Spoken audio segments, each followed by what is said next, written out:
Profesora, compañeros, somos el equipo número 1 conformado por Shirley Sánchez, Gemma Zambrano Lor, Joel Triago, José Manuel Párraga y quien les habla, Giancarlos Alberán. Nosotros les hablaremos sobre la introducción a la literatura, los géneros literarios, tanto el género lírico, dramático y épico. También sobre el subgénero literario, intencionalidad y selección en obras de literatura infantil y juvenil, de autores, editores, lectores y críticos. también de las características de las obras literarias infantiles y juveniles y para finalizar los libros. Para empezar, hablaremos sobre la literatura y un poco de la introducción de la misma. Se dice que la literatura es una forma de arte que emplea el lenguaje, de preferencia la forma escrita.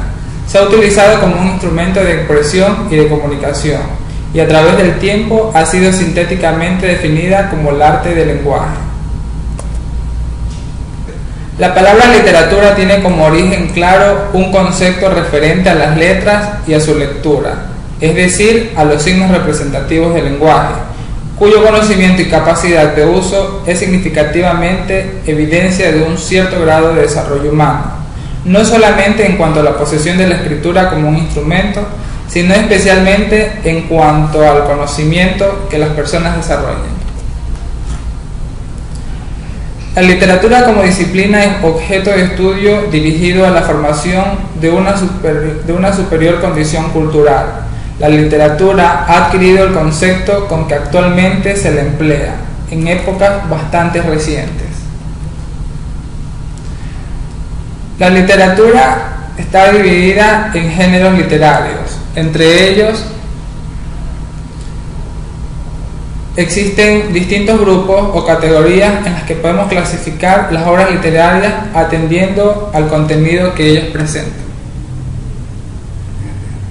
Puede resultar sorprendente que aún se utilice la primera clasificación de los géneros debido a Aristóteles, quien los redujo a 3, a la literatura épica, al género épico, lírico y dramático.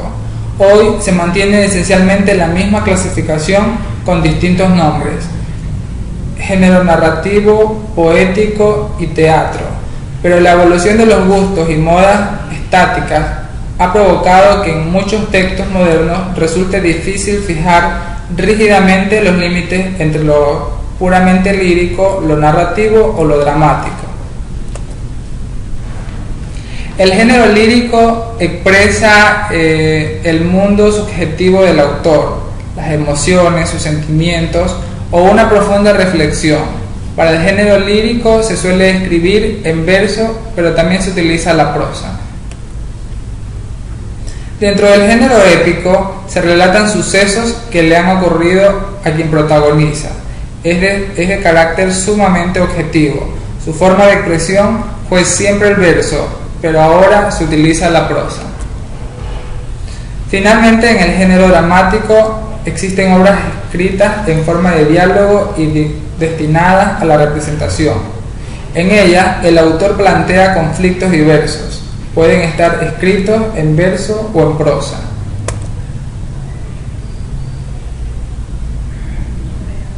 Bueno, también tenemos lo que son los subgéneros literarios. Estos se los llaman así porque cada uno de los tipos de textos que se incluyen en los anteriores géneros señalados, estos están caracterizados porque todos tienen rasgos comunes del género al que pertenecen. Los géneros líricos, los géneros narrativos, los géneros dramáticos. Dentro de los líricos tenemos la canción, elegía, oda, sátira. En la canción estos tratan de los poemas de temas amorosos.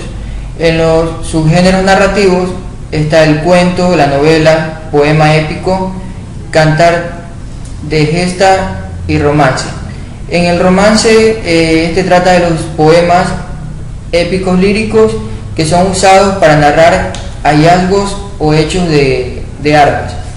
En los subgéneros dramáticos está la comedia, el drama y la tragedia. En la comedia se desarrollan conflictos divertidos y amables. Dentro de estos estamos los personajes pertenecientes al mundo de la normalidad. Intencionalidad y selección en obras de literatura infantil y juvenil.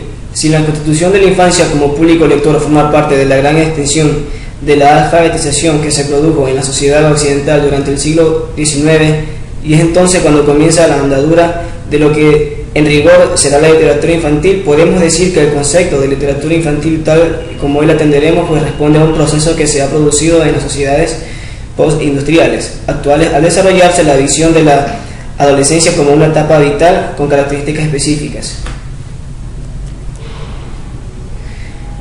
Según este autor, Marc Soriano, de claro carácter semiológico, pues a la hora de valorar la literatura juvenil considera los siguientes condicionamientos en la transición y difusión de la obra literaria. Primer punto, tenemos mecanismos para la adquisición de un libro. Como segundo punto, la importancia de la formación de hábitos literarios previos, la posibilidad para el acceso a otras formas de la transmisión o difusión literaria, la necesidad de un acercamiento o de una orientación o de una crítica informativa, el grado de desarrollo de las habilidades lingüísticas en esos los receptores. Tales elementos deben contemplarse en estrecha unión con el marco social del joven, donde la influencia de la familia, la labor de la escuela, la renovada preocupación del profesorado, pues los esfuerzos institucionales a favor de la biblioteca escolar, entre otros, son elementos bien determinantes. Autor. El autor es la persona que crea una obra, sea artística, literaria o científica. En la literatura, el autor es una noción que pertenece al sistema literario, así como las nociones de lector, editor y obra literaria. Para Michael Foucault, el autor es una función presente en algunos discursos. Es representado por el nombre propio del autor, separado del sujeto empírico y siendo una función del discurso. Este permite reagrupar un determinado número de textos, delimitarlos, excluir algunos o ponerlos a otros. Los editores del libro casi siempre tienen un departamento de arte cuya responsabilidad recae exclusivamente en el diseño de las tapas de libros y sobrecubiertas. Lectores. La palabra lector es de origen latino y su significado se refiere a que los lectores son personas que leen en silencio o en voz alta, para sí mismos o para otros. Los estudios sobre la comprensión revelan que el significado se ubica en la mente del lector. Cada lector aporta su conocimiento cultural y elabora un significado particular. Varios lectores construyen significados diferentes para un mismo texto. Un lector comprende de modo diferente un mismo texto en lecturas sucesivas, realizadas en épocas diferentes. Los lectores críticos. El lector crítico es aquel que dialoga con el texto, sabe interpretar toda la información de manera fluida. La lectura crítica implica también que el lector debata con las palabras. Hay una actitud crítica en su actividad y no se limita a unir las palabras. Esta actitud crítica requiere de muchas lecturas previas. Bueno, si no me la soplan despacito. Características de las obras literarias infantiles y juveniles. Dentro de las obras infantiles tenemos como características la continuidad y rapidez de su acción, sencillez de su representación, repetición de los hechos y continuidad. Según los protagonistas, se realiza una intervención adecuada al problema que ha ocurrido. La más utilizada es el enfrentamiento entre un personaje malvado, causante del problema de la historia. Finalmente, el héroe gana. El héroe gana al malvado, ya que el bien siempre triunfa sobre el mal. Ahí tenemos dos cuentos infantiles, como es la tortuga y la liebre y Pulgarcito.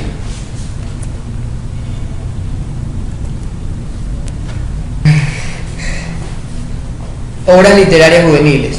Dentro de las características está que contribuye a formar lectores. También permite que los alumnos consigan el hábito lector y forma un campus de los libros que son aptos para jóvenes. Entre estas obras está la mujer del pirata y los hijos del capitán Graham. Libros. La palabra libro proviene del latín liber, que es una obra impresa, manuscrita o pintada en una serie de hojas de papel, pergamino, vitela u otro material, encuadernadas y protegidas con tapas, también llamadas cubiertas.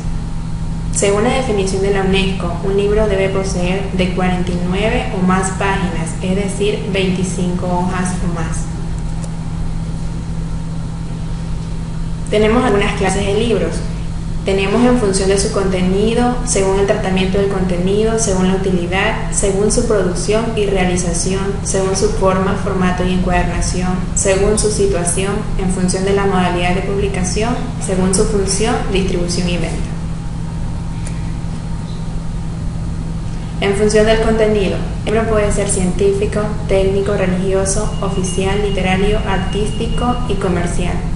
Según el tratamiento del contenido, en general, cualquier materia puede tratarse por extenso o brevemente, de una sola materia o de varias, y según la utilidad en función de los servicios que pueden prestar. Tenemos libros didácticos, de consultas, diccionarios, enciclopedias, etc. Según su producción y realización, aquí tenemos los libros impresos, libros para ciegos, los libros de confección técnica, electrónica e informática, como el libro electrónico, microfilmado, entre otros. Según su formato y encuadernación, se trata de cómo puede verse, es decir, de cómo puede verse el libro según su forma y su formato. Según su situación, atraviesan situaciones distintas, bien sea durante su confección, su almacenamiento o a lo largo de su venta.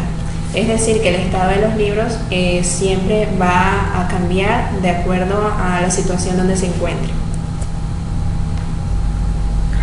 Gracias.